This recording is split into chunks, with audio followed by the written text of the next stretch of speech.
Esta mañana veíamos a personas participar de una carrera que tenía que ver con la montaña porque iban atravesando el río que hay justo aquí, iban corriendo hacia la montaña. Decía mi hijo Samuel, cuánto me encantaría participar de una carrera de esas. La verdad que tiene que ser interesante, divertido, para aquellos que puedan hacerlo, los que les dé el físico. Pero yo le decía, hijo, nosotros corremos hoy otra carrera. De hecho, corremos todos los días. El cristiano está en una carrera continua y esto forma parte de esa carrera, poder estar aquí, poder estar en la iglesia, poder disfrutar de la compañía los unos de los otros y correr juntos.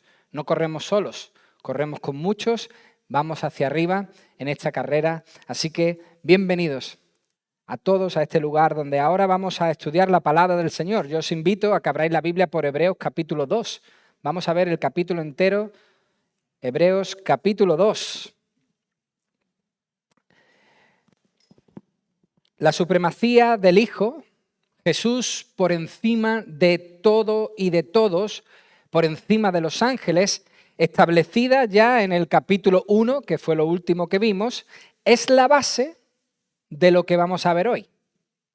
O sea que todo lo que vimos la semana anterior acerca de la supremacía de Jesús nos da la base, es el trampolín para lo que vamos a ver hoy. Y dado que Jesús es el eterno creador, como dice el capítulo 1, el sustentador, el rey de reyes, quien está sentado a la diestra de Dios, quien tiene un trono, un cetro y un reino, al que los ángeles adoran y sirven, pues Él es superior. Entonces, lo que nosotros tenemos es un campeón. Y no estoy siendo irreverente. Es que esa es la manera en la que se le describe a Jesús en el versículo 10 que vamos a ver hoy. Esa es una palabra clave que vamos a encontrar en nuestro estudio. Si todo lo que dice el capítulo 1 es cierto y nosotros lo creemos de verdad, si Jesús es el Rey, el Creador, el Eterno, el que sostiene, al que los ángeles adoran y sirven, entonces nosotros tenemos a un campeón. La semana pasada utilizábamos Star Wars en nuestro estudio. Hoy vamos a estudiar y vamos a utilizar superhéroes. Nosotros vamos a intentar ponernos en los zapatos de estos que recibieron esta carta y vamos a entender lo que el Señor quiso comunicarles. Así que yo os invito a que juntos leáis conmigo Hebreos capítulo 2. Vamos a comenzar simplemente con el versículo 1, que es clave para el resto del capítulo, y luego iremos leyendo los siguientes. Dice Hebreos 2:1.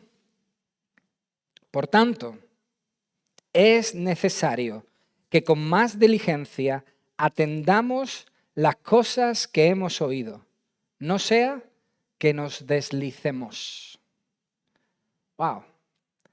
Empieza bien este capítulo 2 de Hebreos. Atendamos las cosas que hemos oído, no sea que nos deslicemos. Vamos a orar para pedir que el Señor nos ayude a prestar atención a lo que vamos a recibir en esta mañana. Señor, muchas gracias por tu palabra, muchas gracias porque ahora nos podemos poner delante de ella y queremos hacerlo con buena actitud, con reverencia y adoración. Queremos oír lo que tú tienes para nosotros y pedimos tu ayuda. Pedimos tu ayuda para poder atender con especial atención a ese mensaje que tienes para cada uno de nosotros en particular. Hoy queremos ver nuevamente a Jesucristo exaltado. Señor, muéstranoslo. Señor, que podamos verlo, gloriarnos y gozarnos en el Señor Jesucristo. Padre, llévanos a través de este estudio por el poder de tu Espíritu Santo. Te lo pido en el nombre de Jesús. Amén. Amén.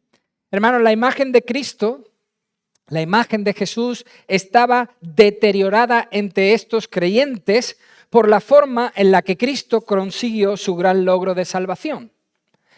Estos creyentes estaban empezando a dudar de la persona de Cristo. Estaban empezando a dudar del Salvador Jesucristo. ¿Un Salvador que muere? ¿Un Salvador que promete vida para siempre, vida eterna que muere? ¿Cómo puede ser eso? Jesús no era un superhéroe para estos judíos helenos, judíos que vivían en Roma y se habían helenizado, habían adquirido la cultura griega. Para ellos Jesús no era un superhéroe porque Jesús murió en una cruz. Por eso no podía ser un superhéroe, porque murió en una cruz.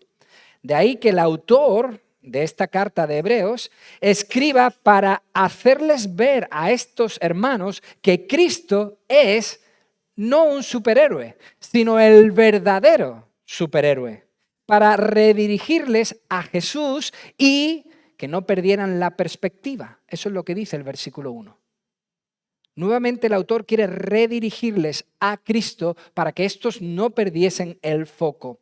Hermanos, en ese tiempo se oían muchas cosas. En esa cultura se oían muchas cosas. En esa sociedad helenizada se hablaba de todo. Los discursos, las ideas, las filosofías imperaban. También los relatos, los cuentos. Eran muy populares en esa época. Especialmente esos cuentos y relatos que eran acerca de dioses o semidioses, titanes, los que eran considerados los superhéroes de la época. Oían estas personas del gran Hércules, por ejemplo. Hércules que fue al Hades, al lugar de la muerte, para traer de vuelta vivo al perro de 3 cabezas que custodiaba la entrada del Hades, Cerbero. Oían que este Hércules, en otra ocasión luchó con la propia muerte por el alma de Alcestis y la devolvió a su marido Admeto, un gran amigo de Hércules. Estas son las historias que ellos oían. Estas eran las historias que estaban en su cultura. Esto era lo popular en esa época. Estos eran los superhéroes. Esta idea general rodeaba a estos hermanos y les hacía ver que solo los superdioses podían con la muerte. Poco a poco le hacían entender que solo los dioses podían mirar a la muerte cara a cara y vencerla. No uno que murió en una cruz, porque los dioses no morían. Para esta sociedad los dioses eran inmortales, no podían morir. ¿Cómo iba a ser Jesús un dios? Todo esto, hermanos, unido a su apego al judaísmo, los estaba desviando, como dice el versículo 1, del verdadero. Les estaba desviando de aquel en quien habían creído como Salvador. Por eso el autor, que como veis no se destaca por perder el tiempo o por andarse con rodeos, va directo a la exhortación. No pierde el tiempo. Dice en el versículo 1, es necesario que prestéis más atención a las cosas que ya se han oído. Hermanos, esta es una exhortación a prestar una atención cuidadosa, a concentrarse más de lo que lo habían hecho hasta ahora. Es una exhortación a centrarse mucho más en las palabras del Hijo que en la mitología. Hermanos, ¿cómo me está gustando el libro de Hebreos? Es un mensaje muy actual para la iglesia. La iglesia a veces se distrae con otros pensamientos, con otras palabras, con otras revelaciones y se marcha del verdadero, se aparta del verdadero. Es un mensaje muy actual para la iglesia de hoy, porque hermanos, existe un peligro cuando dejamos de prestar atención a lo que Jesús tiene que decir. Y con prestar atención me estoy refiriendo que existe un peligro cuando el cristiano deja de leer, oír y practicar la palabra de Dios. Un peligro grave, un peligro serio. ¿Cuál? Lo dice el propio versículo 1. El peligro es deslizarse. Podríamos decir escurrirse, dar un resbalón. Aunque la idea general que da esta palabra es la de un barco que está a flote, pero poco a poco se va a la deriva. Poco a poco va perdiendo el rumbo. Poco a poco se lo lleva la corriente. Poco a poco deja de estar donde debe. Yo no sé cuánto tiempo lleváis en el Evangelio, pero que cuando yo era pequeño se cantaba una canción muy famosa que decía: yo tengo un barco que navega por la mar y Jesucristo es el capitán, ¿verdad? Seguramente que muchos, los que os reís, estáis diciendo, sí, me acuerdo. Estáis confesando no solo el tiempo que lleváis con el Señor, sino vuestra propia edad, ¿eh? Yo la cantaba cuando era muy pequeño, ¿eh? Es una canción muy popular. Yo tengo un barco que navega por la mar. Así nos vemos a veces, como personas que vamos en el bote de Cristo, y cuando Cristo no está ahí, ese barco empieza a irse, a perder el rumbo. Hermanos, ahora, a estos que estaban perdiendo el rumbo, el autor le va a aportar evidencias para motivarles a no caer en ese error. Les va a motivar a no caer en ese error de desviarse con los siguientes versículos. Versículo 2 dice, porque si la palabra dicha por los ángeles o por medio de los ángeles fue firme y toda transgresión y desobediencia recibió justa retribución, ¿cómo escaparemos nosotros si descuidamos una salvación tan grande?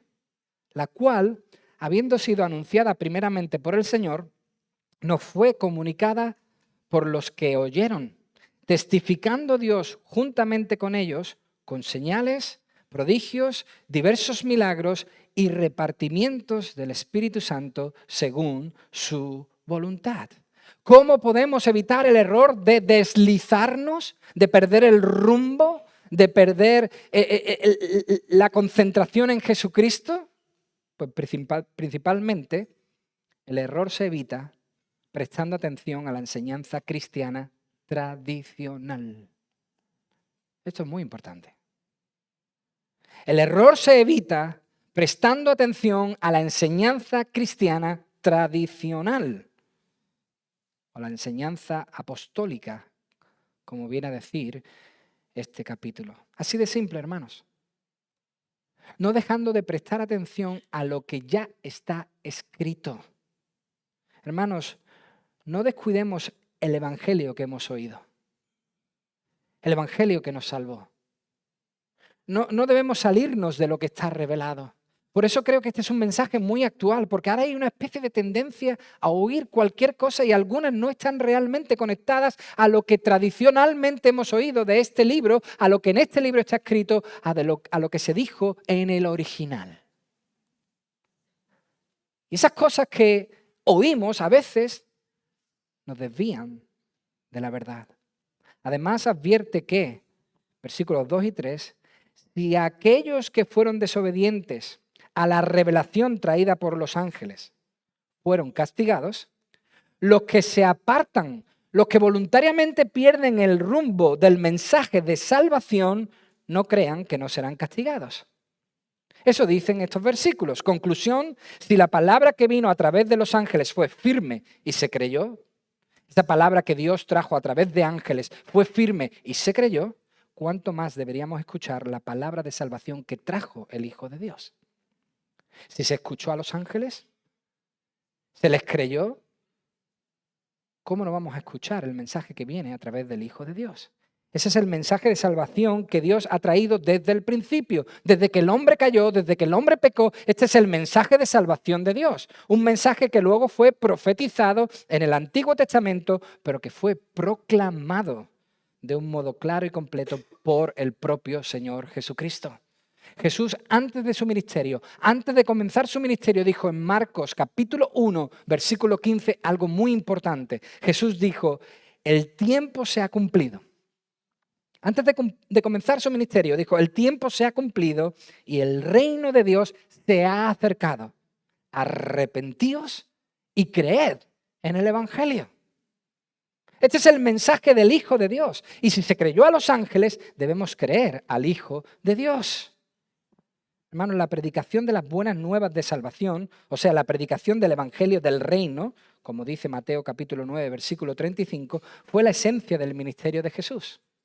La predicación de las buenas nuevas fue el centro del ministerio de Jesús. Todo estaba enfocado a la predicación de las buenas nuevas. Tanto, que sus propios discípulos tomaron el testigo y siguieron su ejemplo. El anuncio de la salvación en Cristo fue predicado posteriormente por los discípulos, por los apóstoles, acompañado, dice el versículo 4, reforzado por el poder de Dios con milagros y prodigios. Tan centrado estaba Jesús en la predicación del Evangelio que cuando Él ascendió a los cielos, los discípulos, los apóstoles entendieron que eso es lo que deberían continuar haciendo, predicando el mismo mensaje, arrepentíos y creed en el Evangelio. y lo hicieron con milagros realizados por Dios a través de los dones del Espíritu que el Señor daba. Pues bien, de los propios apóstoles, estos oyentes habían recibido el mensaje. Recién salido del horno, les llegó a ellos. Estaba fresquísimo para ellos. Por eso no debían perder el norte. No era una historia de siglos, sino que les había llegado fresco a ellos a través de prodigios y milagros especiales para ese momento a través de los apóstoles. No debían desviarse. Y ahora el autor va a decir el porqué de aferrarse a la obra y mensaje de Cristo. Versículo 5. Los que tengan la Reina del 60, Reina Valera del 60, son bendecidos, porque para ellos está el porqué. Para los que tenemos la del 95, el porqué se nos ha quitado en el versículo 5. Pero es muy importante, porque Dios no sujetó a los ángeles el mundo venidero, acerca del cual estamos hablando. Al contrario, alguien testificó en cierto lugar, el Salmo 8, diciendo que es el hombre para que te acuerdes de él. Y aquí también la Reina Valera del 95 nos juega una mala pasada porque el Salmo 8 nos dice, y el ser humano, María ha leído el Salmo 8 para nosotros y no dice ser humano, dice, y el Hijo del Hombre, para que lo visites. Se está refiriendo a Jesús, lo hiciste un poco menor que los ángeles y lo coronaste de gloria y de honra y lo pusiste sobre las obras de tus manos. Todo lo sujetaste bajo sus pies. En cuanto le sujetó todas las cosas, nada dejó que no le sea sujeto, aunque todavía no vemos que todas las cosas le sean sujetas. Pero vemos a aquel que fue hecho un poco menor que los ángeles, a Jesús, coronado de gloria y de honra, a causa del padecimiento de la muerte, para que por la gracia de Dios experimentara la muerte por todos. Impresionante. El autor está reforzando la idea que viene hablando desde el capítulo 1. Dios, dice, no puso bajo el dominio de los ángeles el mundo venidero. El mundo que estaban a punto de experimentar, la nueva creación, la nueva vida, la vida eterna, no estaba puesta en manos de los ángeles. O sea, los ángeles no son dueños del destino de la humanidad. No está en sus manos el destino de nuestras almas.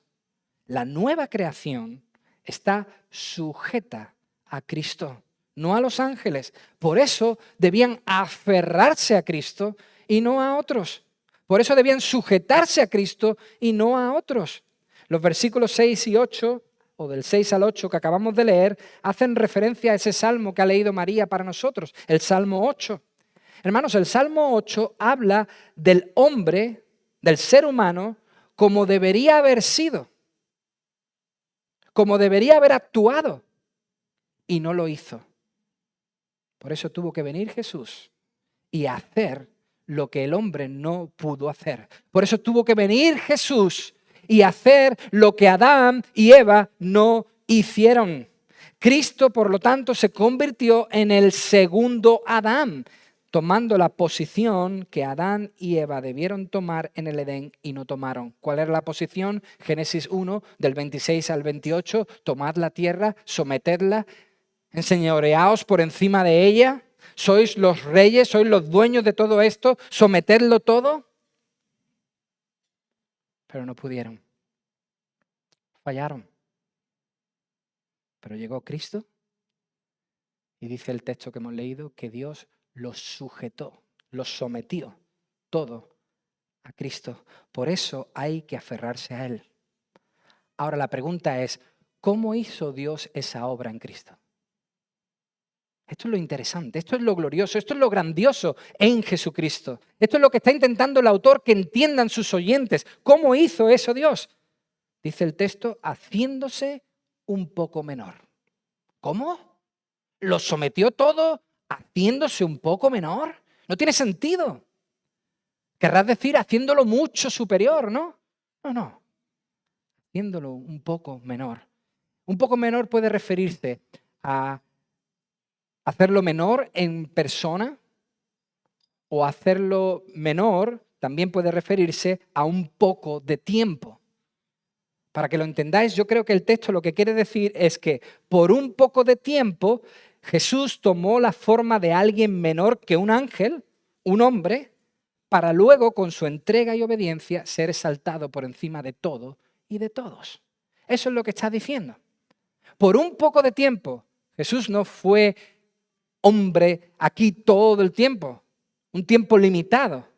Y sí, fue hombre, no vino como un ángel, sino que vino como un hombre. Se humilló, dice Filipenses capítulo 2, y por eso fue exaltado, dice el mismo texto. Se humilló para vencer. Hermanos, la intención del autor es explicarle a sus oyentes por qué el Hijo de Dios vino de forma humilde. ¿Por qué tuvo que venir de esa forma humana? Eso es lo que está intentando explicar el autor a estos oyentes. ¿Por qué es un superhéroe, aunque no lo parezca?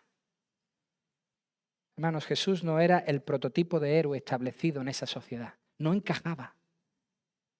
Que el Mesías muriera no entraba en sus cabezas, pero fue por esa muerte sacrificial que recibió la gloria y la honra para que ahora nosotros no tuviéramos que pagar con muerte por causa de nuestros pecados.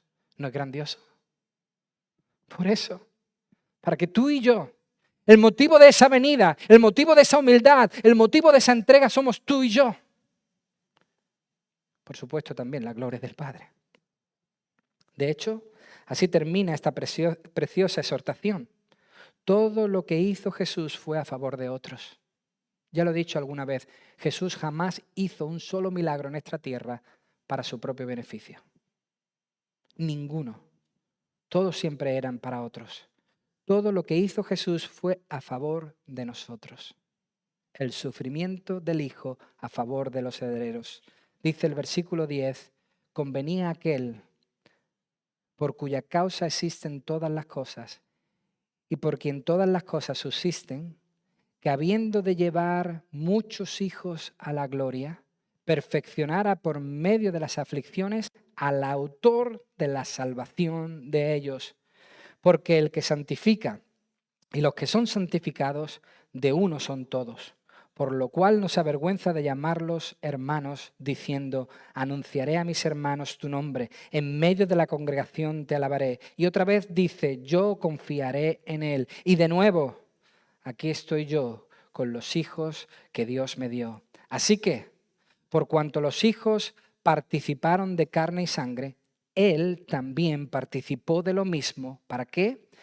Para destruir por medio de la muerte al que tenía el imperio de la muerte, esto es, al diablo, y librar así a todos los que por el temor de la muerte estaban durante toda la vida sujetos a servidumbre. Ciertamente no socorrió a ángeles. Qué bonito. Ciertamente no socorrió a los ángeles, sino que socorrió a la descendencia de Abraham. Por lo cual debía ser en todo semejante a sus hermanos, para venir a ser misericordioso y fiel sumo sacerdote en lo que a Dios se refiere, para expiar los pecados del pueblo. Pues en cuanto él mismo padeció siendo tentado, es poderoso para socorrer a los que son tentados. ¡Wow! Dice el texto que para llevar Dios a muchos a la gloria, esta es una imagen de un rescate, esta es una imagen del éxodo, lo que Dios hizo exactamente en ese momento, sacar de la esclavitud a un grupo enorme de personas y llevarlos a una tierra prometida, para que Dios pudiese llevar a muchos, entre ellos nosotros, desde Egipto a la tierra prometida. Era necesario que el Hijo de Dios se identificara con la carne. Era necesario que el Hijo de Dios padeciera como tal. Era necesario que el Hijo de Dios venciera la tentación, al pecado, la muerte y el poder del diablo. Todo eso era necesario si nosotros teníamos que llegar a la tierra prometida. Era necesario que el Hijo hiciese toda esa obra. Por eso ahora nosotros no solo tenemos a un Salvador, ahora nosotros no solo somos salvos, sino que tenemos un Salvador que simpatiza con nosotros porque Jesús sabe perfectamente lo que es ser un hombre, un ser humano. no se entiende a la perfección, dice el versículo 18. Y porque solo Jesús hace posible el peregrinaje celestial de los creyentes, porque solo Jesús puede sacarnos de las tinieblas y llevarnos a su luz admirable, porque solo Jesús puede sacarte de Egipto para llevarte a la tierra prometida, es que se le considera, se le conoce, versículo 10, como el autor de la salvación. ¿Sabéis qué significa ese título en griego? Significa archegón. Archegón significa adalid o campeón. Para que nosotros pudiésemos ir de las tinieblas a la luz, necesitábamos a un campeón, a un vencedor. Hermanos, el autor ve a Jesús como un héroe divino de esos tan comunes en esa época. Es como si yo, imaginaos, que yo predicara acerca de Jesús como Superman, por muy reverente que pueda sonar. Esta es una manera, una forma sencilla de expresar que Jesús es el campeón que ha venido a nuestro rescate. Es una manera de hacerles entender a estos que conocían acerca de héroes y campeones que Jesús es el único que puede sacarles y rescatarles. No es de extrañar que el autor utilice el Antiguo Testamento para concluir, versículo 13, estaré confiando en él. Este es un texto de Isaías capítulo 7 y capítulo 8. Estaré confiando en él siempre. O sea, estaré confiando en Dios, en Jesús, de manera continua. ¿Por qué dice eso? Porque ese era el problema que tenían estos oyentes. Habían dejado de confiar solo en Jesús y querían volver atrás. Habían dejado de confiar en Jesús y querían ir hacia atrás. No creían que tuviese poder sobre la muerte. Todavía no tenían la fe suficiente como para creer que Jesús había mirado a la muerte cara a cara y la había derrotado. Debían ser recordados que Cristo hizo lo imposible a nuestro favor. ¿Lo habéis visto en el versículo 14? Jesús hizo lo imposible por nosotros. Hermanos, para nosotros nacer de carne y hueso es normal. Es lo normal. Este es nuestro tejido. Este es nuestro vestido, carne y hueso. Si tienes un niño de madera, ahí cuidado. Si te sale de plástico, Lo normal es que salga de carne y hueso, porque así somos nosotros.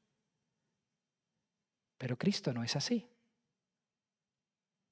Este traje no fue diseñado para Él. Este atuendo no fue creado para Cristo.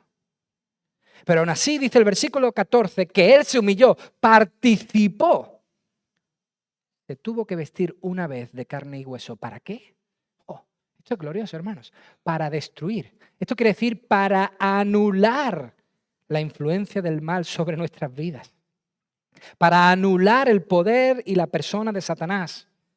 Para convertirlo en algo inoperante e ineficaz. ¡Wow! ¿Qué Dios tenemos?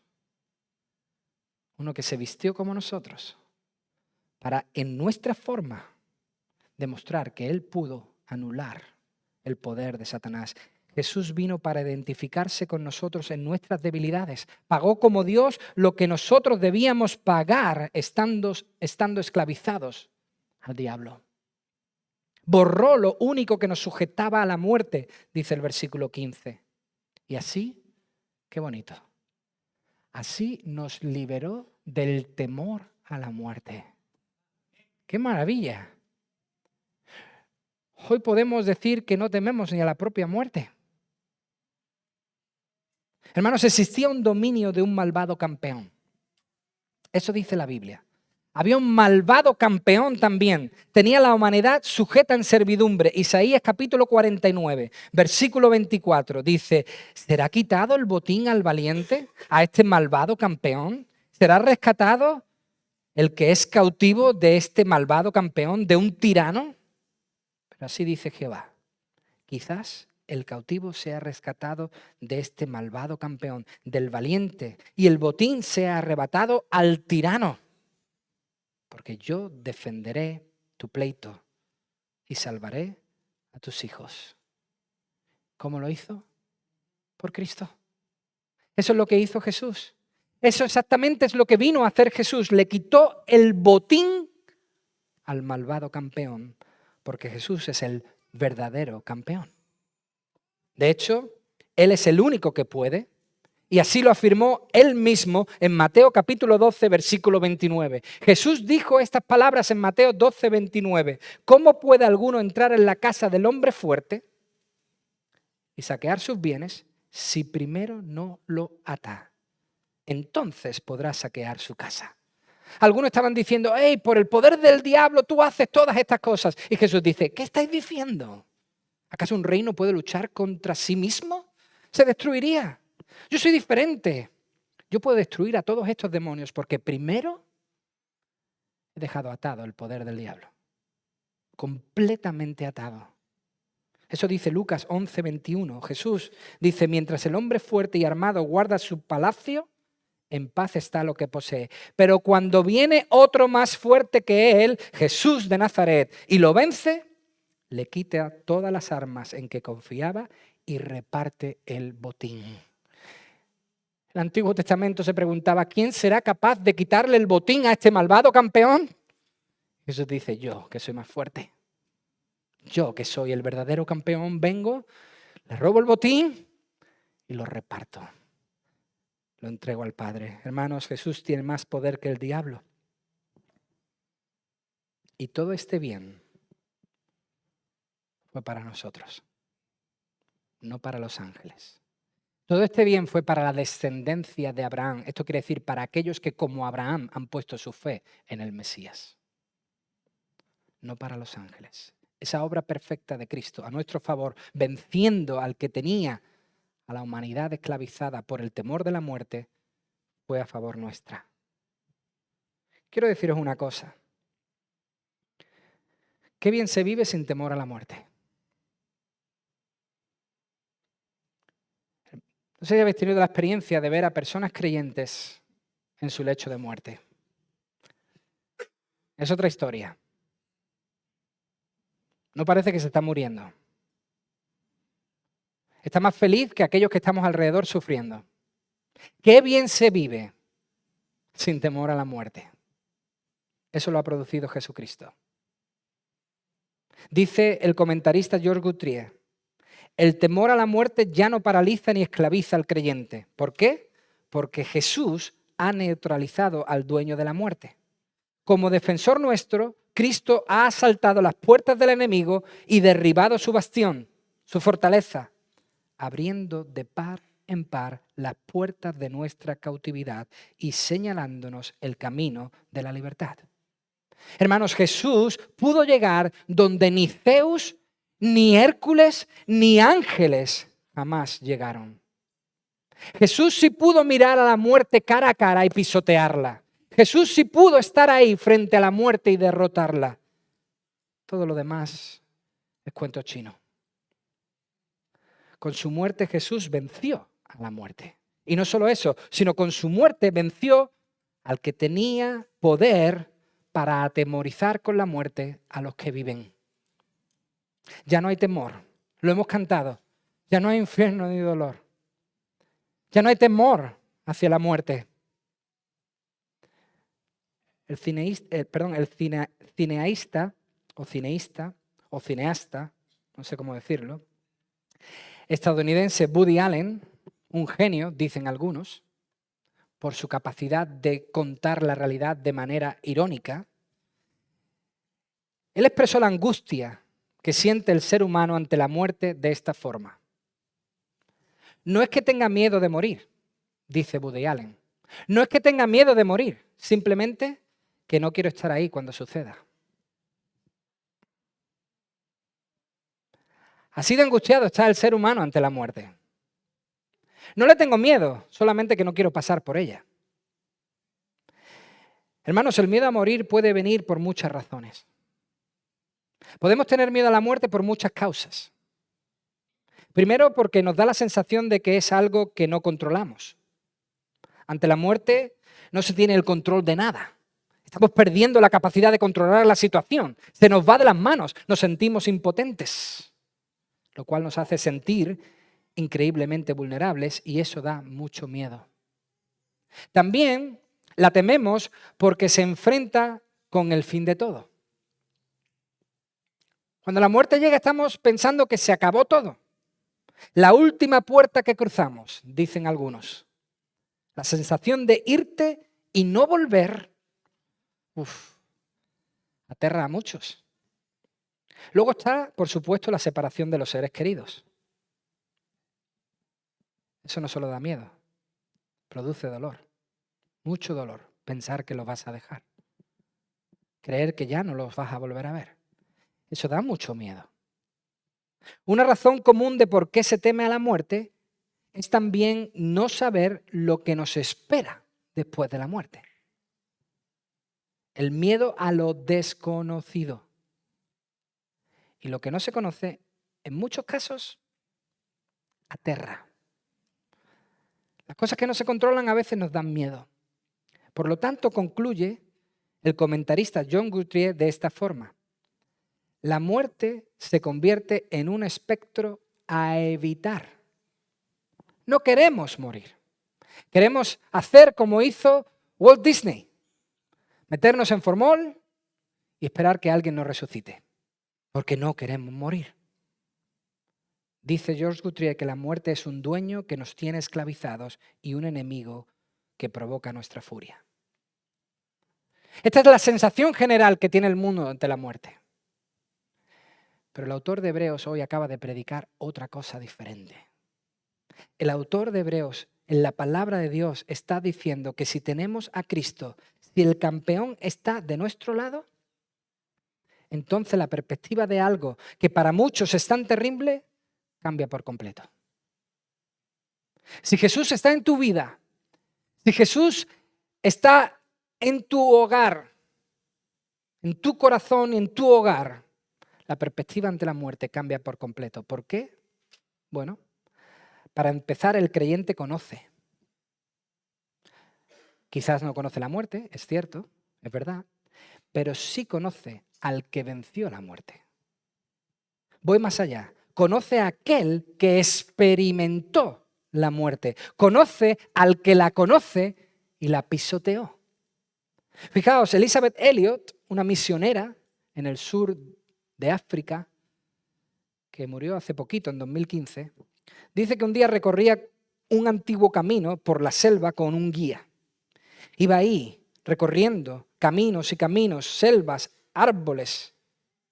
Dice que llegaron de repente a un barranco muy profundo. La única manera de pasar al otro lado era cruzar por encima de un árbol caído.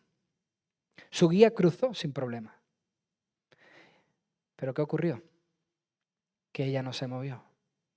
El miedo, dice, la paralizó. No iba a mover un dedo. El guía se dio cuenta de su temor y ¿qué hizo? Cruzó de nuevo al lado en que ella se encontraba y tomándole la mano, la ayudó a cruzar con seguridad. Hermanos, la estabilidad de alguien que tenía una evidente experiencia, un evidente dominio de la situación, le dio la confianza que ella necesitaba. ¿Qué dice la Biblia? Pablo dice en 1 Corintios 15:20 que Cristo es primicias de los que murieron. O sea, como primero en vencer a la muerte, Jesús nos da la confianza y la estabilidad cuando tengamos que enfrentarla. Jesús de alguna forma te dice, yo la conozco y no tiene ningún efecto sobre ti. Yo he pasado por ahí ya, tú no tienes que pasar por ahí. Por supuesto, todos vamos a morir a un día, vamos a cerrar nuestros ojos, pero en ese momento estaremos en la presencia del Señor si hemos puesto nuestra fe. No tendremos que disfrutar, pasar por la muerte. De hecho, por decirlo de alguna manera, para que todos lo entendáis, la muerte se ha convertido en nuestra gran aliada. ¿Sabéis qué hace la muerte con el creyente? Le abre las puertas a la eternidad. Es el único efecto. Con Jesús la esperanza es compartida. Yo sé que volveré a ver a mis seres queridos. Estoy convencido de que volveré a ver a todos mis seres queridos si ellos han puesto su fe en Jesucristo. Estoy convencido de ello. No será un adiós, sino que será un hasta luego. ¿Por qué lo sé? Porque David dijo de su hijo que había perdido, de ese hijo que tuvo con Betsabé y que perdió, hey, sé que él no va a volver aquí. Pero yo sí lo volveré a ver a él. Yo iré a él. Yo lo veré. Hermanos, urge compartir con nuestros seres queridos si queremos verlos para siempre. Y por último, esto es muy importante. El temor a perder el control ante la muerte, el temor a perder el control ante algo tan terrible como la muerte, se va cuando nos entregamos a Jesús en vida. Seguidme en esto porque es muy importante. El temor a la muerte se va cuando yo entrego a Jesús mi vida hoy. Se va al dársela hoy a quien tiene todo el poder para resolver cualquier problema, incluido la muerte. Cuando ya hoy hemos sometido nuestra vida a Cristo, entonces encontramos vida. El temor a la muerte se va cuando morimos al yo. El temor a la muerte se va cuando un cristiano es capaz de decir, Gálatas 2:20, ya no vivo yo, mas vive Cristo en mí. Para que nos entendamos, la muerte tiene cero poder sobre un hombre, sobre una mujer que ya ha muerto. Cero poder sobre un hombre o sobre una mujer que ya ha muerto. Yo perdí el control hace mucho tiempo. Yo hoy, aún hoy, después de los años, puedo seguir cantando, yo tengo un barco que navega por la mar y Jesucristo es el capitán. O como diría un grupo que me gusta mucho, flamenco, cristiano, mi barquita navega con alegría, cruzando va los mares de noche y día. En medio de los vientos, el mar y las olas, mi barquita no teme. ¿Por qué? Porque no va sola. Quien la lleva es Jesucristo. Si tú has puesto tu fe en Jesucristo, tú ya perdiste el control hace mucho tiempo. Hemos muerto al yo. Por lo tanto, ya no hay que temer a la muerte. Hermanos, no perdamos el norte. No vayamos a otro. No cambiemos al verdadero campeón por imperfectas réplicas. Eso lo dijo Pedro, Señor, ¿a quién iremos? Tú tienes palabras de vida eterna y nosotros hemos creído y conocido que tú eres el Cristo, el Hijo del Dios viviente. Hermanos, Cristo es el único que puede llevarte a la tierra prometida.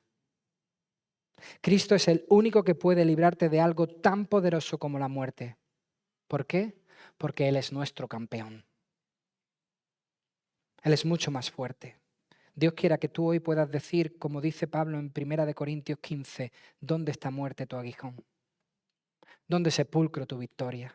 Gracias sean dadas a Dios, que nos da la victoria por medio de nuestro Señor Jesucristo.